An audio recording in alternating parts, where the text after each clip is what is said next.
안녕하세요. 오늘 소개해드릴 영상은 아스피린에 관한 영상입니다. 아스피린 같은 경우는 일상에서 자주 접하게 되는 약입니다. 아스피린은 기본적으로 해열, 진통 완화, 심혈관 질환이나 심장마비를 예방하는 데 사용합니다. 아스피린은 그만큼 여러 질환들에 상당한 도움을 주는 약으로 알려져 있습니다. 하지만 그에 따른 부작용과 문제가 있다는 것을 오늘 설명해 드리겠습니다. 아스피린은 약의 부작용에 비해 상당히 쉽게 구매하고 복용할 수 있게 돼 있습니다.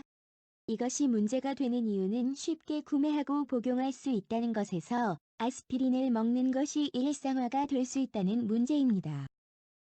보통 해열과 진통 완화를 위해 아스피린을 먹는 것은 단기간의 복용이기에 크게 문제가 아닙니다. 그러나 심혈관 질환을 가지고 계시거나 심장이 약해 장기간 복용을 해야 하는 경우 아스피린을 먹는 것이 습관이 되어버리면 매우 위험합니다. 아스피린이 심혈관 질환에 효능이 되는 이유는 심혈관 내에 혈전을 생기지 않게 해주는 데 있습니다. 혈전은 간단하게 피가 굳은 것을 의미합니다. 보통 상처가 나면 피를 막기 위해 피가 굳게 되는 중요한 역할입니다.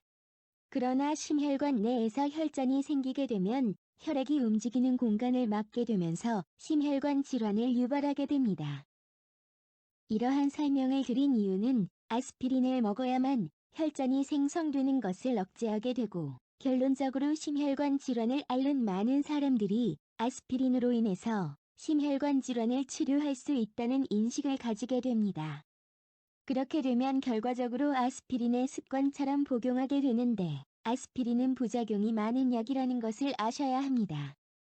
그래서 오늘 제가 당부드리고 싶은 이야기는 아스피린을 장기적으로 복용 중이시라면 아스피린의 효능에 너무 의존하지 마시고 복용하는 것이 습관이 돼선 안 된다는 것입니다. 그렇다면 어떻게 해야 할까요? 심혈관 질환으로 인해 장기간 복용 중이시라면 하루 권장량을 넘기지 않고 복용량을 줄이시고 심혈관 질환을 다른 방법으로 치료해야 합니다. 그렇다면 다른 방법에는 무엇이 있을까요? 첫째, 금연과 금주하기. 둘째, 유산소 운동하기.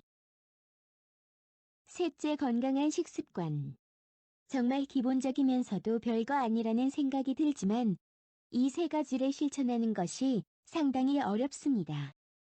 하지만 무엇보다도 약에 의존하지 않는 생활을 하기 위해서는 자신의 의지가 필요합니다. 더는 아스피린에 의존하지 않고 건강한 생활을 하시길 바라겠습니다. 이상으로 영상을 마치겠습니다.